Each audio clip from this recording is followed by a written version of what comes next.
थोड़ा पकड़ साइड सोहेब साहब ब्रोड पा पक्यू कहां पेट्रोल लगा मोबाइल का पास सर पीछे प्लीज मोबाइल का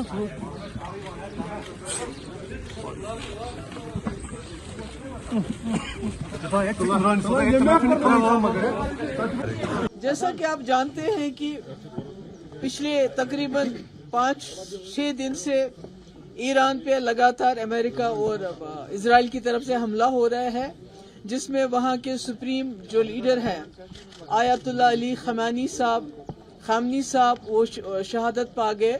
और उसके बाद यहाँ लोगों का बड़ा जो है गम गुस्सा और तकलीफ उभर के आई और लोगों ने उसको एक्सप्रेस करने की कोशिश की। नतीजा ये हुआ कि आज हजारों आदमी तो आदमी बल्कि कई जगह कई बच्चियां भी जेलों में बंद हैं।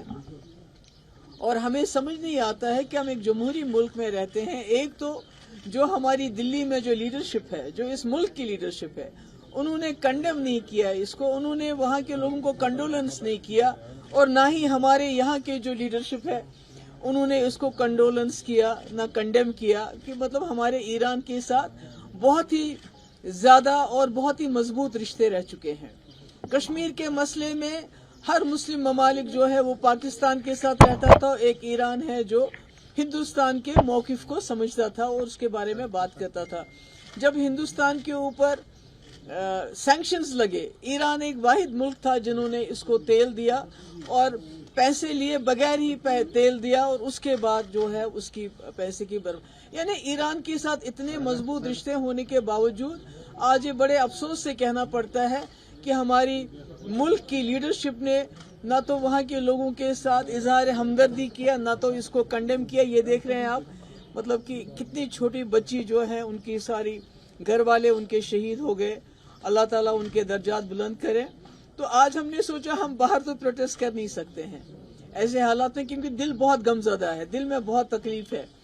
तो कम से कम ये जो शैतानी ताकतें हैं, चाहे वो नेतन्याहू हो या चाहे वो ट्रंप हो, तो हमने आपके सामने उनका पुतला जलाया और ये मैसेज देना चाहते हैं हम पूरी दुनिया को कि जहाँ तक ईरान के लोगों का सवाल है, जम्मू कश्मीर के लोग, बिलखुसूस वादी कश्मीर के लोग, जो मुस्लिम उम्मा है, वो इस वक्त ईरान के लोगों के साथ है। हम उनकी शहादत को सलाम करते हैं, उनकी बहादुरी को सलाम करते हैं और गुजारिश करते हैं यहाँ की सरकार को, जितने भी लोग जेलों में आपने बंद किए हुए हैं उनको रिहा कर दीजिए।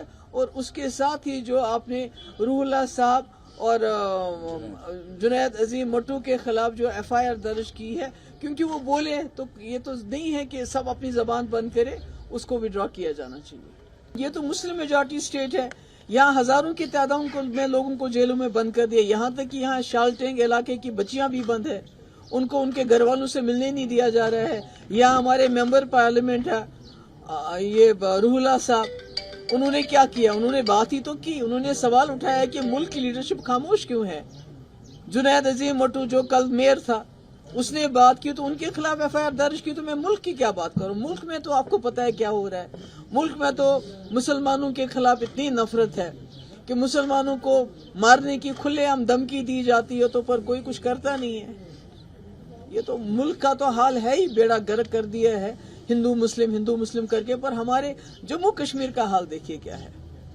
और इसमें कहीं ना कहीं जो यहाँ की लीडरशिप है, जो उन्होंने खामोशी इख्तियार की इस मामले में, उससे कहीं ना कहीं जो लोग सड़कों पे निकले, जिन्होंने पुरअमन तरीके से प्रोटेस्ट किया, या जो ईरान के पे अटैक को कंडेम करते हैं, या शहीद खमेनी साहब के को उनके साथ ताज़ियत करते हैं, उनकी शहादत को सलाम करते हैं, वो उनको मुजरिम बनाया गया है, उनको मुजरिम की नज़र से देखा जाता है। तो ये तो सारा उल्टी गंगा बह रही, क्योंकि पूरे मुल्क का the world order is in total डिसहैरे।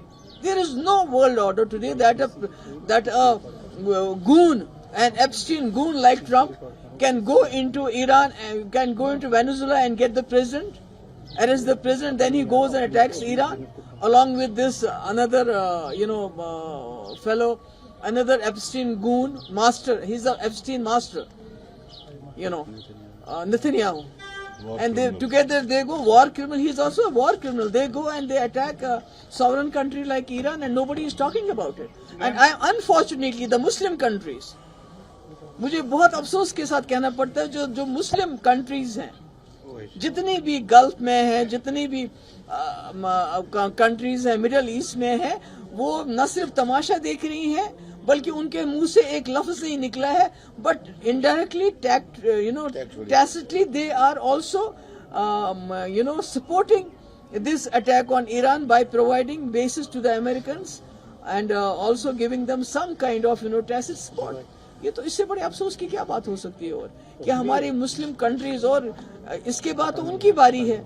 और इसमें मुझे ये भी अफसोस है कि पाकिस्तान, जिन्होंने हाल ही में अरब के साथ एक मुआहदा किया, आज लगता है वो मुआहदा इजराइल के खिलाफ नहीं था, वो ईरान के खिलाफ था. तो सारी मुस्लिम कंट्रीज कहीं ना कहीं अमेरिका के और इजराइल के बगल बच्चे बने हुए हैं, और एक ईरान अकेला लड़ रहा है. तो इसलिए हमारे दिल, हमारे दिमाग, हमारी रूह उनके साथ है, और हम अल्लाह ताला से भी दुआ करते हैं. मगर इसके साथ में यहाँ के लोगों से ये भी गुजारिश करना चाहूंगी कि आपको जो भी करना है अमन से कीजिए. अमन खराब नहीं होना चाहिए, क्योंकि आप जानते हैं जम्मू कश्मीर के हालात क्या हैं, यहाँ की इक्तिसादियात क्या हैं. अगर यहाँ इस साल का खुदा न खास्ता पहली मौसम की खराबी की वजह से बहुत कुछ खराब हो रहा है. आपको पता है अमेरिकन एप्पल और दूसरे आने की वजह से यहाँ इक्तिसादी बहरान खड़ा होने वाला है, और टूरिज्म जो अभी थोड़ा पिकअप हो रहा है उसको भी नुकसान नहीं पहुंचना चाहिए. तो इसलिए मेरी अपने नौजवानों से मोतबाना गुजारिश है, आप हर चीज पुरअमन तरीके से कर लीजिए. आप अभी तक भी पुरअमन रहे, आगे भी पुरअमन रहिए, और हमारे दिल, हमारी रूह जो है ईरान के लोगों के साथ है. ब्राइटर कश्मीर की बात करिए, ग्रेटर कश्मीर, कश्मीर लाइट, उनको कल रेस्ट्रिक्ट किया गया, तो कैसे rising Kashmir, brighter Kashmir, greater Kashmir, Kashmir life, वो तो हम कहते हैं, उसको हम कंडेम करते हैं. हमें तो समझ नहीं आता है कि ये क्या है कि अगर आपके लीडर दिल्ली में और यहाँ इसको कंडेम नहीं करते हैं, इसका मतलब ये नहीं कि सब लोग खामोश हो जाएं. जो हकीकत है वो भी जर्नलिस्ट ना दिखाए, मीडिया दिखाए. It's highly condemnable. Thank you sir. देखिए इंडिया डेली 24/7 अब आपके स्मार्ट टीवी पर. इंडिया डेली मौजूद है सभी डिजिटल प्लेटफॉर्म पर लाइव और लगातार. इंडिया डेली 24/7 हर दिन राष्ट्र को समर्पित.